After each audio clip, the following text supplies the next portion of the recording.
Hello बच्चों, कैसे आप लोग? आई होप अच्छे होंगे। तो चलिए आज के क्लास में जो है हम लोग energy stored in a capacitor देखेंगे। यानी कि पिछला लेक्चर हम लोगों ने क्या देखा था? पैरेलल प्लेट कैपेसिटर के बारे में देखा था।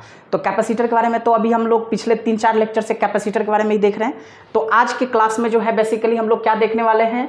Energy stored in a capacitor, यानी कि कोई भी कैपेसिटर एनर्जी को किस तरीके से स्टोर करता है। आप लोगों को ऑलरेडी पता है कि कैपेसिटर एक डिवाइस है जो बेसिकली एनर्जी को क्या करता है, चार्ज को क्या करने का काम करता है, होल्ड करने का काम करता है। तो अगर कैपेसिटर चार्ज को होल्ड करता है तो कहीं ना कहीं कैपेसिटर एनर्जी को क्या कर रहा है, स्टोर कर रहा है। तो हम आज के लेक्चर में ये देखेंगे कि कोई कैपेसिटर एनर्जी को कैसे स्टोर करता है। जैसे आप खाना खाते हो, क्या होता है, डाइजेशन के जरिए आपको बॉडी को क्या मिलता है, फाइनली एनर्जी मिलता है। वो एनर्जी क्या होता है, तो हमारे बॉडी के अंदर जो सेल होता है उसके अंदर जो माइटोकॉन्ड्रिया होता है वो उस एनर्जी को क्या करता है, स्टोर करके रखता है।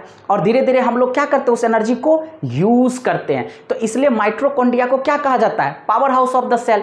ठीक उसी तरह से अगर कैपेसिटर है तो ये भी क्या करता है, एनर्जी को स्टोर करता है। और कैसे एनर्जी को स्टोर करता है तो उसी को आज के लेक्चर में हम लोग डिटेल में देखने वाले हैं। तो बहुत इंटरेस्टिंग है। और अभी तक भी जो लोग भी चैनल को सब्सक्राइब नहीं किए हैं, जल्दी से जल्दी चैनल को सब्सक्राइब कीजिए तब कि आप तक नोटिफिकेशन पहुंचे और आपका कोई भी लेक्चर मिस ना हो। और मेरा हर एक नेक्स्ट वीडियो का लिंक जो है वो इसी वीडियो के डिस्क्रिप्शन में आपको मिल जाएगा। तो आपको कहीं जाने की जरूरत नहीं है, सिर्फ वीडियो के डिस्क्रिप्शन में लिंक पे क्लिक करके आप मेरा हमेशा अगला नेक्स्ट वीडियो को आप देख सकते हैं। तो चलिए देखते हैं energy stored in a capacitor. Basically क्या होता है कि कैपेसिटर एनर्जी को कैसे स्टोर करता है। देखिए हम इसको कैसे समझेंगे। मान लेते हैं कि हमने यहाँ पे इनिशियली हमने क्या किया, दो अनचार्ज प्लेट को मान लेते हैं हमने दो प्लेट लिया और दोनों का दोनों इनिशियली क्या है, अनचार्ज। Very simple. देखिए यहाँ पे लैंग्वेज पे बिल्कुल ध्यान देना है भैया। अगर आप यहाँ पे लैंग्वेज यानी कि एक्सप्लेनेशन पे ध्यान नहीं दोगे तो आपको समझ में नहीं आएगी, और समझ में नहीं आएगी तो न्यूमेरिकल आपसे बनेगा नहीं। फिर कहोगे कि सर जो पढ़ाते हैं कुछ समझ में नहीं आता। इसलिए कभी भी जब भी टीचर कोई भी एक्सप्लेन करता है तो एक्सप्लेनेशन को बिल्कुल आपको ध्यान से सुनना है, क्योंकि एक्सप्लेनेशन में ही सब कुछ होता है। तो हमने क्या बोला, इनिशियली दो प्लेट लेंगे और दोनों का दोनों प्लेट क्या रहेगा, अनचार्ज रहेगा, यानी कि उसके ऊपर कोई भी चार्ज नहीं रहेगा। तो हमने क्या किया, यहाँ पे मान लेते हैं दो प्लेट ले लिया। देखिए बहुत ही सिंपल, यहाँ पे हमने क्या ले लिया, दो प्लेट।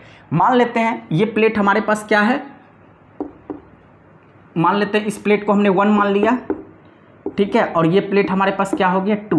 दिस इज प्लेट 1 और दिस इज प्लेट 2। आप चाहो तो इसको प्लेट ए और प्लेट बी भी नाम दे सकते हो, या हम चाहें तो इसको क्या कह सकते हैं, प्लेट ए, या हम इसको क्या कह सकते हैं, प्लेट बी। यानी कि प्लेट 1 प्लेट 2 जिसको हम चाहें तो ए और बी के नाम से भी नाम दे सकते हैं, कोई दिक्कत नहीं है। इनिशियली दोनों का दोनों क्या है, अनचार्ज है।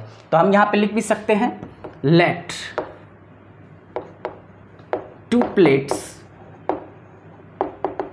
1 and 2 both initially अनचार्ज्ड। दोनों का दोनों इनिशियली क्या है, अनचार्ज है।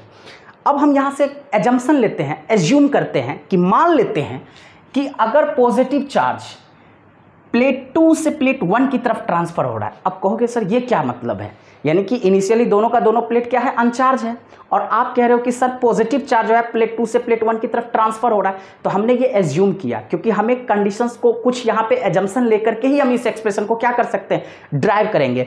तो इसलिए हमने यहाँ पे ये एज्यूम किया कि मान लेते हैं कि अगर पॉजिटिव चार्ज प्लेट 2 से प्लेट 1 की तरफ ट्रांसफर हो रहा है तो ऑब्वियसली जो प्लेट 1 होगा इसके ऊपर कौन सा चार्ज हो जाएगा, पॉजिटिव चार्ज, क्योंकि पॉजिटिव यानी कि प्लेट 1 पे कौन सा चार्ज आ रहा है, पॉजिटिव, ठीक है। यानी कि प्लेट 2 से प्लेट 1 की तरफ कौन सा चार्ज का ट्रांसफर हो रहा है, पॉजिटिव। तो ऑब्वियसली जो प्लेट 1 होगा इस पे कौन सा चार्ज आ जाएगा, प्लस, और जो प्लेट 2 होगा इस पे क्या हो जाएगा, माइनस।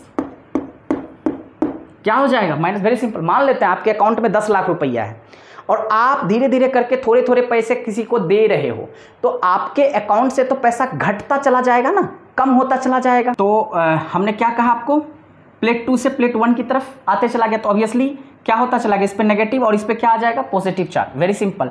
और ये जो पॉजिटिव चार्ज का प्लेट 2 से प्लेट 1 की तरफ ट्रांसफर हो रहा है ये beat by beat, beat by beat का मतलब होता है थोड़ा थोड़ा करके हो रहा है। तो आप जरा सोचो, अगर प्लेट 2 से प्लेट 1 की तरफ positive charge beat by beat transfer होगा तो इसके कारण वर्क डन भी होगा ऑब्वियसली, यानी कि स्मॉल वर्क डन भी होगा। अगर इसी तरह होता रहा तो आप थोड़ा देर के लिए ये समझो कि प्लेट 1 के पास जो होगा वो प्लेट 2 से क्या होगा, ज़्यादा चार्ज हो जाएगा। यानी कि हम ये कह सकते हैं कि प्लेट 1 के पास क्या हो जाएगा, हायर पोटेंशियल, और प्लेट 2 के पास क्या हो जाएगा, लोअर पोटेंशियल। यानी कि कहीं ना कहीं इस दोनों प्लेट के बीच में क्या हो जाएगा, एक पोटेंशियल डिफरेंस क्रिएट हो जाएगा। यानी कि एक पोटेंशियल डिफरेंस क्या हो जाएगा, डेवलप हो जाएगा। वेरी सिंपल, मैंने क्या कहा कि प्लेट 2 से प्लेट 1 की तरफ पॉजिटिव चार्ज जो है वो बीट बाय बीट ट्रांसफर हो रहा है। तो बीट बाय बीट ट्रांसफर होने के कारण वर्क डन भी होगा, यानी कि स्मॉल वर्क डन भी होगा। अगर इसी तरह से प्लेट 2 से प्लेट 1 की तरफ ट्रांसफर होता रहा तो एक ऐसा इंस्टेंट आएगा, एक ऐसा स्टेज आएगा जहां पे प्लेट 1 के पास क्या हो जाएगा, हायर पोटेंशियल, और प्लेट 2 के पास क्या हो जाएगा, लोअर पोटेंशियल। यानी कि प्लेट 1 के पास higher potential with respect to plate 2, यानी कि प्लेट 2 के पास कम पोटेंशियल होगा, प्लेट 1 के पास ज्यादा पोटेंशियल होगा। तो दोनों के बीच में क्या होगा, एक पोटेंशियल डिफरेंस डेवलप हो जाएगा। तो इसी चीज को हम वर्ड में भी लिख सकते हैं। नाउ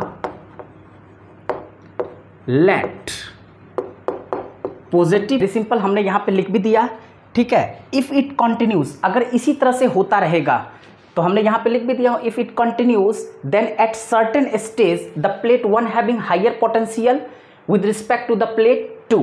यानी कि अगर इसी तरह से चार्ज का ट्रांसफर होता रहेगा प्लेट 2 से प्लेट 1 की तरफ तो क्या होगा, एक ऐसा स्टेज आएगा कि प्लेट 1 के पास क्या हो जाएगा, higher potential with respect to the plate 2। तो वही मैंने लिख दिया हूं, so that a potential difference created between the plates. तो इस प्रकार से क्या होगा, इस दोनों प्लेट के बीच में एक पोटेंशियल डिफरेंस क्रिएट हो जाएगा। और वो पोटेंशियल डिफरेंस क्या होगा, तो हम इजीली ना मान लेते हैं, इसके ऊपर चार्ज क्या ले लेते हैं, क्यू डैश। तो इसके ऊपर चार्ज क्या ले लेंगे, माइनस क्यू डैश। तो ऑब्वियसली जो पोटेंशियल डिफरेंस होगा, यानी कि जो पोटेंशियल डिफरेंस होगा, पोटेंशियल डिफरेंस वो क्या हो जाएगा, वी डैश। तो पोटेंशियल डिफरेंस का फॉर्मूला क्या, पोटेंशियल डिफरेंस हमारे पास क्या होता है, जैसे Q is equal to C by V होता है, Q इज इक्वल टू क्या होता है, सी वी। तो आप यहाँ से V निकालोगे तो क्या हो जाएगा, Q अपॉन में C। तो very simple, V dash is equal to क्या हो जाएगा, Q डैश अपॉन में C, क्योंकि आप जानते हो Q इज इक्वल टू क्या होता है, सी वी। तो अगर हम V निकालेंगे तो Q अपॉन में क्या हो जाएगा, C। यानी कि ये हमारे पास क्या आ जाएगा, पोटेंशियल डिफरेंस आ जाएगा। यानी कि हम यहाँ पे कह सकते हैं दोनों प्लेट के बीच में जो पोटेंशियल डिफरेंस डेवलप होगा वो पोटेंशियल डिफरेंस मेरे पास क्या आ जाएगा, V dash is equal to Q dash upon में, जो कि प्लेट 2 से प्लेट 1 की तरफ ट्रांसफर, क्योंकि हमें क्या निकालना है, एनर्जी निकालना है, यानी कि वर्क निकालना है। तो वेरी सिंपल, हम कोई भी चीज़ स्मॉल के चलते निकालेंगे, फिर इंटीग्रेट करके टोटल के चलते फाइंड आउट कर देंगे। तो कैसे निकालेंगे, मान लेते हैं कि additional charge D Q dash plate 2 से प्लेट 1 की तरफ ट्रांसफर हुआ। तो बताओ इस डी क्यू डैश के चलते जो वर्क डन हो जाएगा वो भी क्या हो जाएगा, हमारे पास डी डब्ल्यू होगा। तो इसी चीज़ को हम वर्ड में ऐसे लिख सकते हैं कि let a small charge D Q dash transferred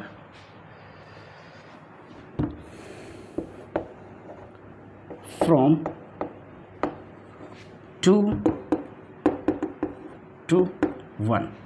यानी कि ये जो डी क्यू डैश है प्लेट 2 से प्लेट 1 की तरफ क्या हो रहा है, ट्रांसफर हो रहा है। तो इसके चलते वर्क डन क्या हो जाएगा, डी डब्ल्यू। ठीक है, तो थोड़ा मैं रब कर देता हूँ। हमने लिख दिया let a small charge D Q dash transferred from plate 2 to 1। हम यहीं पे लिख सकते हैं ड्यू टू विच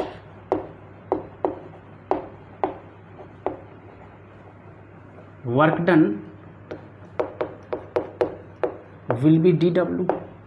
तो वर्क डन हमारे पास क्या होगा, आप ऑलरेडी जानते हो V इज इक्वल टू होता है W बाय Q, यानी कि वर्क पर यूनिट चार्ज हमारा क्या होता है, पोटेंशियल। तो वेरी सिंपल, डी डब्ल्यू हमारे पास क्या हो जाएगा, अगर मैं यहाँ पे W निकालूंगा तो V इंटू क्यू, यानी कि हमारे पास क्या हो जाएगा, V डैश इंटू चार्ज हमारा क्या ट्रांसफर हो रहा है, डी क्यू डैश।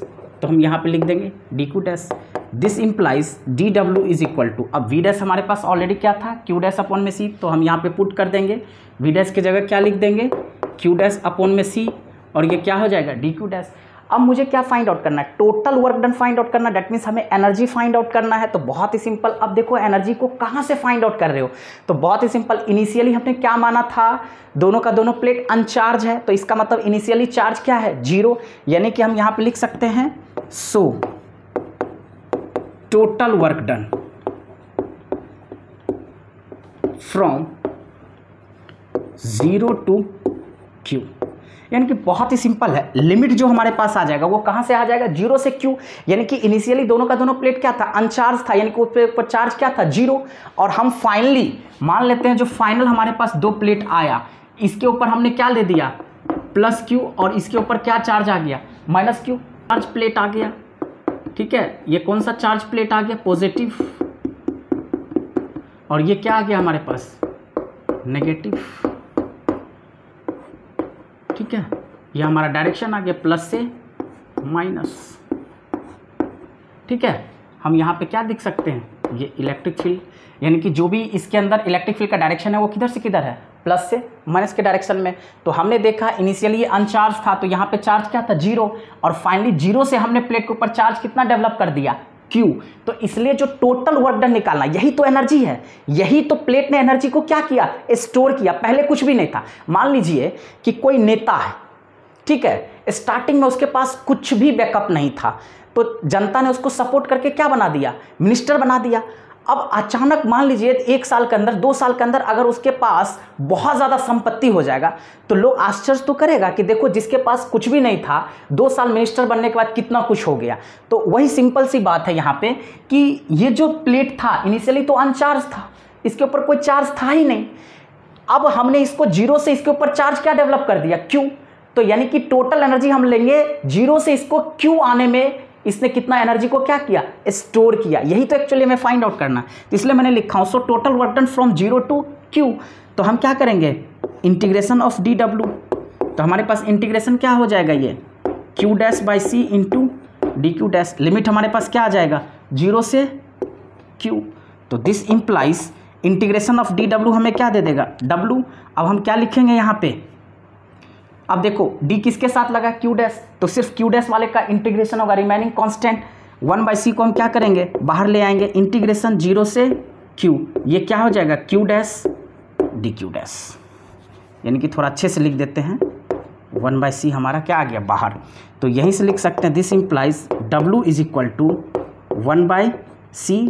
अब देखिए Q डैश dQ डैश का इंटीग्रेशन क्या हो जाएगा, तो Q डैश स्क्वायर अपॉन में 2, ठीक है। अब हम यहाँ पे क्या करेंगे, क्योंकि इंटीग्रेशन का फॉर्मूला हमने आपको ऑलरेडी बता रखा हूँ, क्या होता है इंटीग्रेशन का फॉर्मूला, इंटीग्रेशन x पे पावर n dx का फॉर्मूला होता है x पे पावर n+1 अपॉन में n+1। तो आप यहाँ पे समझ सकते हो कि अगर ये Q डैश है, नहीं कुछ तो पावर 1 है, तो Q डैश 1+1 अपॉन में 1+1, तो क्या हो जाएगा हमारे पास, Q डैश स्क्वायर अपॉन में 2 आ जाएगा। लिमिट हमारे पास क्या है, 0 से Q, तो W 1/c। अब देखो Q डैश के जगह पर लिमिट डालेंगे, तो Q स्क्वायर अपॉन में 2 माइनस, क्योंकि Q डैश के जगह पहले अपर लिमिट डालेंगे तो Q स्क्वायर अपॉन में 2 हो जाएगा, माइनस Q डैश के जगह लोअर लिमिट 0 डालेंगे, तो 0 का स्क्वायर 0, 0 डिवाइडेड बाई 2 क्या हो जाएगा, 0। तो हमारे पास W क्या हो गया, आप इसको इजीली लिख सकते हो Q स्क्वायर अपॉन में 2c। यानी कि जो हमारे पास नेट वर्क निकला, जो टोटल वर्क डन निकला, वो क्या निकल गया, Q स्क्वायर अपॉन में 2c। और यही वर्क डन हमारा क्या है, energy stored by the capacitor. The energy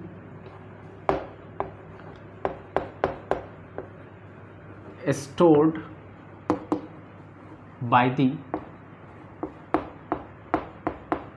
capacitor will be. अब एनर्जी को किससे लिखते हैं, U से। चाहो तो आप W भी लिख सकते हो या U भी लिख सकते हो, कोई दिक्कत नहीं है। तो U बराबर हमारे पास क्या आ गया, Q स्क्वायर अपॉन में 2c। ये हमारे पास एक एक्सप्रेशन आ गया एनर्जी को, इसको हम एक्सप्रेशन नंबर 1 मान सकते हैं। क्यों, क्योंकि अगर आपको चार्ज और कैपेसिटेंस दिया हुआ रहेगा तो you can use this formula and directly find out the energy. अब हमें क्या निकालना है, अब देखिए दूसरा फॉर्मूला इसी का डेवलप क्या हो जाएगा, तो U बराबर Q इज इक्वल टू हमारे पास क्या फॉर्मूला होता है, CV। तो इंस्टीड ऑफ Q अगर मैं CV को पुट कर दूंगा तो ऑटोमेटिकली क्या हो जाएगा, CV का स्क्वायर अपॉन में 2c।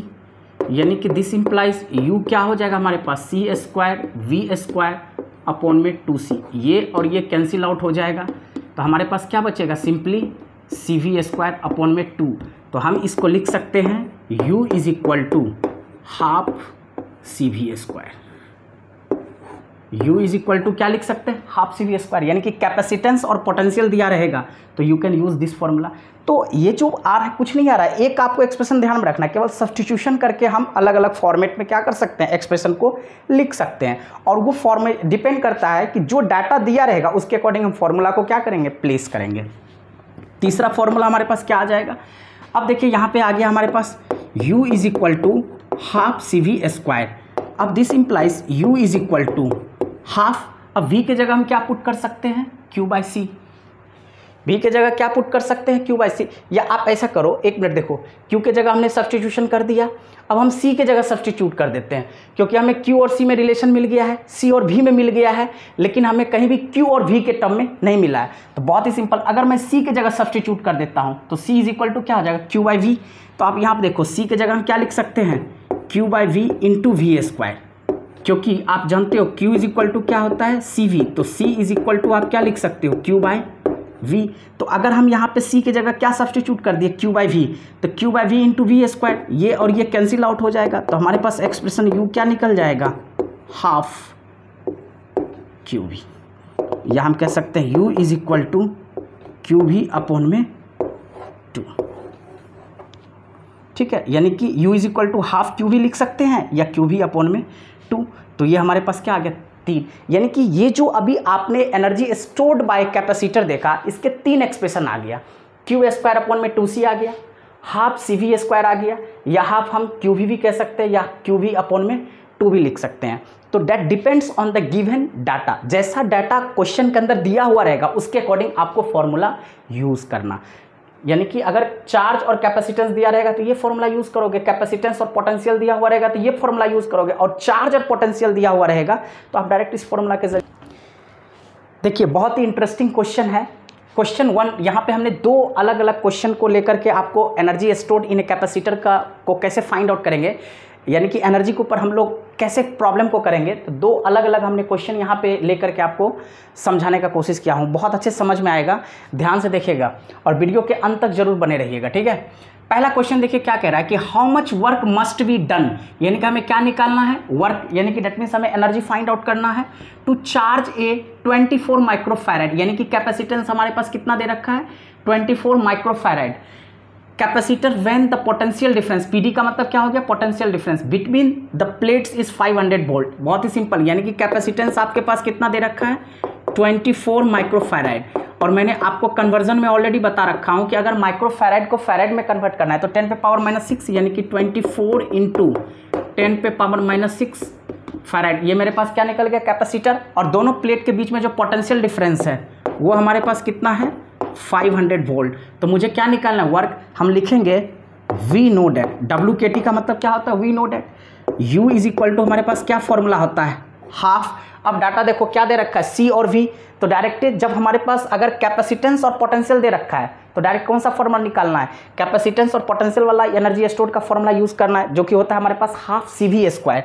तो हम डायरेक्ट लिख देंगे हाफ सी वी स्क्वायर, और यही से देखिए आपका आंसर आ गया, हाफ कैपेसिटेंस कितना दे रखा है हमारे पास, 24 इंटू 10 पे पावर -6 इंटू वी स्क्वायर, यानी कि पोटेंशियल का स्क्वायर कितना हो गया, इंटू 500 का स्क्वायर।